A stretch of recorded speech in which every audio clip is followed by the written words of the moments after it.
when you hit 30, the warm-up's a little different. I seen one guy who was 21. I think he hit a couple twists and he hit the field. And I was like, yeah, I might need another hour. I'm gonna catch up though.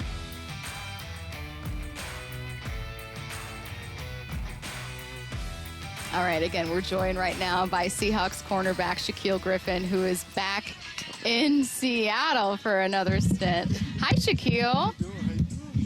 Good to have you. It's cool to see you back out here. Thank you. Appreciate you guys having me. I was just saying, so I remembered obviously when you were drafted and covering you, and then how many kids do you have now? I got 3 now. That made me feel now. Maybe you feel older. Do you know how old I felt? Do you know how offended I was? How dare you have a beautiful family? Oh yeah. You're growing up so fast. What's the last couple years been like? Oh man, it's been fast. The last couple years, got engaged, got a newborn. Oh man, it's just, life. Growing up, doing some great things, getting to some a lot of off the field stuff too, with my twin brother being retired. So it's been a lot of awesome things actually. Very cool. That's cool, man. With you coming over here and welcoming back, I was always thinking about, all right, how is the transition going to be for, Griffin coming out here and doing his thing? And there are a few positions where I feel like it's easier just to get inserted and go right now. You know what I mean? I look at running back as we're running zone right, man. Just run the dang zone. And with corner, I feel like it's easier to get back in because there's a lot of stuff I think you can take in to help you, but most part is like, all right, 3 don't get beat, 4 don't get deep, 2 sit in the flat and man up. Am I right with that? Yeah. A lot of it is just different terminology. It doesn't matter. We still playing as a corner. You playing either man-to-man or you playing some type of zone, but a lot of it is just different terminology. So it's funny because I felt like as soon as I got here, I started picking up on the playbook really quick. It wasn't something that took me a long time. Now it's just getting back to getting the reps, put my feet on the ground, and just seeing it happen, full speed. Yeah, man, it's all the same thing. Yeah. It's different words, but I pick up on it and I try to find ways to make sure I can remember it as well. Obviously, you're familiar with Pete Carroll. Did anything stand out about differences with Mike Macdonald? Oh man, yeah. He's younger. That'll do quite a bit. Yeah, but no, man. His energy is contagious. That's one thing that reminds me of what Pete used to do. But one thing about it, he's keeping this culture, where it's players oriented, but we work extremely hard. And I love that part about Mike because we're going to attack today. We're not going to wait for anybody. We're going to go get it today and make sure we prepare because we want to get the games to be a lot easier. And that's one of his messages. So I love that part. Especially being a vet and an older guy, sometimes you veer away from the little things, and to hear him to get back to that, to taking this one step at a time and checking off each box. That's what you need to be a great organization, and I love that about Mike. How was your game physically, mentally changed over the years? Oh well, for me, mentally it changed. It slowed down for me, so I can use less speed and more technique. Right. So I definitely learned that. Getting a chance to talk to a lot of the younger guys, they're asking me a lot of questions about different tips and different techniques. I said, only thing that's different between, me and the young guy is I just seen that rep maybe 1,000 more times than you did, but I can show you what helped me learn it earlier so you can start to get that now. So you don't have to wait to see that 1,000 reps before you can actually, get this technique. So that's some of the things that I'm trying to bring, to the table. You'll see me definitely doing individual drills or whatever the case may be, pulling young guys to the side to give them a chance to coach them up so, we don't make the same mistake twice. But, man, it's been cool. It's been cool to find that role. I was trying to find, because obviously you were with the Vikings when Sam Darnold clearly was there, and there was that big locker room moment, and I went to watch the video, and if you guys haven't seen the video, which went viral last year, just go search, Sam Darnold locker room mobbed. Just absolutely. And as I was looking it up, and I go, I wonder if I can see Shaquill. I wonder. Yep, I can absolutely see you. You are front and center. It's too dark for you to see, but you are right here throwing water on Sam Darnold. You're leading the charge. You're leading the charge. It's a celebration. I love my boy Sam, man. It's a celebration. Take us inside that locker room. What was that like? Man, from the time he got there, everybody know Sam's story up to, being a Viking, and from the changes that he's made, the improvements that he have made. He showed that he can be, if not the top quarterback quarterback in this league, and I love that about Sam. You know, we compete. You know, I remember being with him last year and letting him know, you know, between different coverages and stuff that he may see, we're going to get each other better. You know, we're going to make it as hard as possible. We're going to make each call or check or disguise as hard as possible, and we're going to make this game easier. And, you know, one thing about it, he took that, you know, 100% and made sure he got better with it. And it shows because you can see the plays he's making here right there in practice and this year in camp. Man, I got a lot of love for Sam, man. One thing about it, we're going to get each other better. And, you know, we're going to make sure we're going to be right for these games. So. Hopefully you guys can replicate this celebration. It was just so funny. I was like, maybe I'll see him. I don't know. You were right in front of the video. It's going to happen again. You're basically the star of the video. We're going to have some celebrations. It's going to happen again. It's going to happen again for sure. You mentioned your brother being retired and him doing off-the-field stuff. How's he doing? What's he doing? And how have you helped with what he's got going on? Ooh, I don't know if you have a time for all of it, but it's a lot. You know, it's a big thing right now. He's starting his own motivational speaking firm.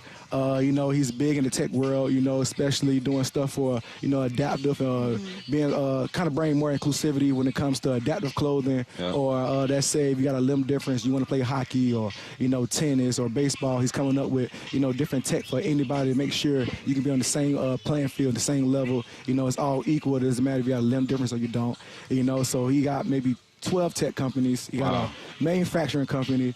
He has a private jet firm. He has a movie coming out. It's a lot. Man. It's a lot.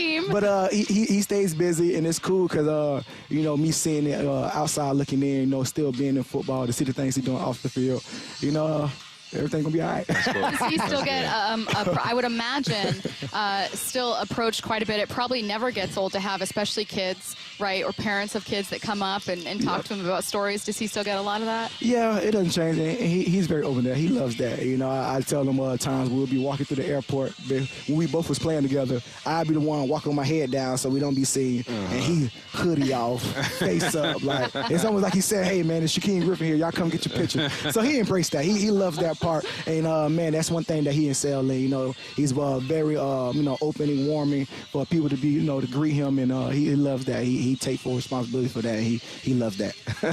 What's preparation like for you? This is a long way home from you, man. I assume you go back down to Florida. Have you been working with the same people? Has your camp changed a little bit? How's that evolved? Oh, yeah, it changed up. I started finding ways to get with coaches that work on certain things. There might be one coach that work on just agility, quick feet stuff.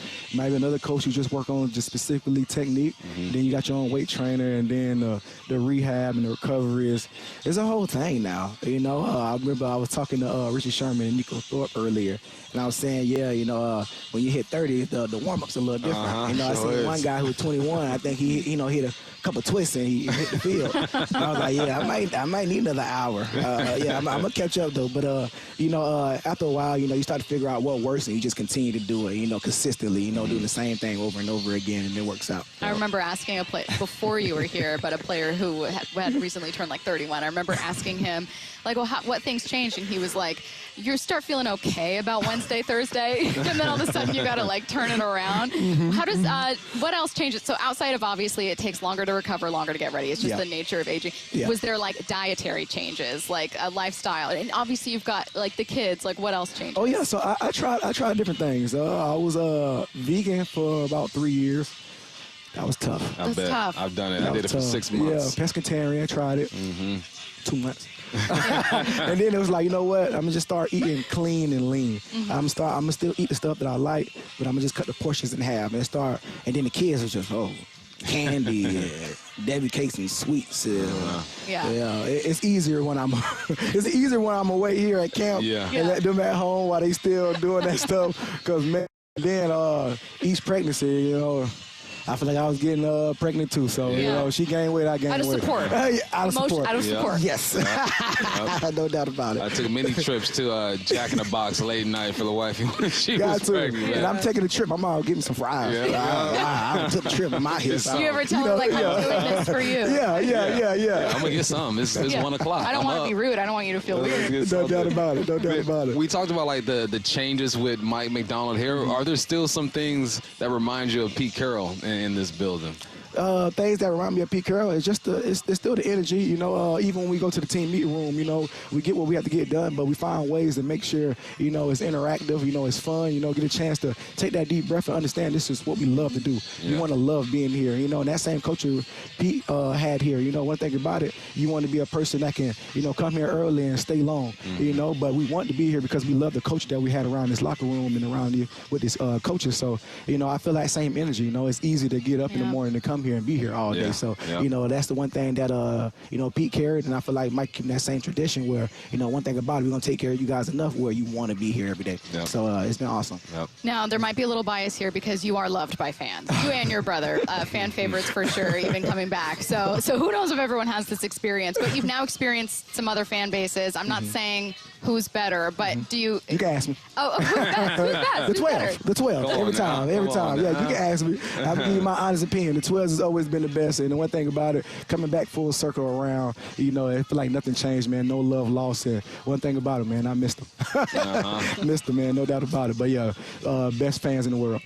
You excited about stepping into the throwbacks and seeing them? That was a clean. I'm definitely excited about that. I ain't have all that when I was here. So, yeah, I'm excited about, you know, getting into the uniforms, man. And I got to make sure my drip is right. There you go. You got to make sure I'm right. I can't let these young guys, you know, show me up like that. You gotta let him know. Yeah. He is Seahawks cornerback Shaquill Griffin. It's great to have you back in camp. You're such a good energy to be around. I'm sure listeners are absolutely love hearing from you again. So, congratulations on all of the developments, not just with your brother, which is very cool, but with your family, and it's cool seeing you back out here, man. Thanks for taking the time.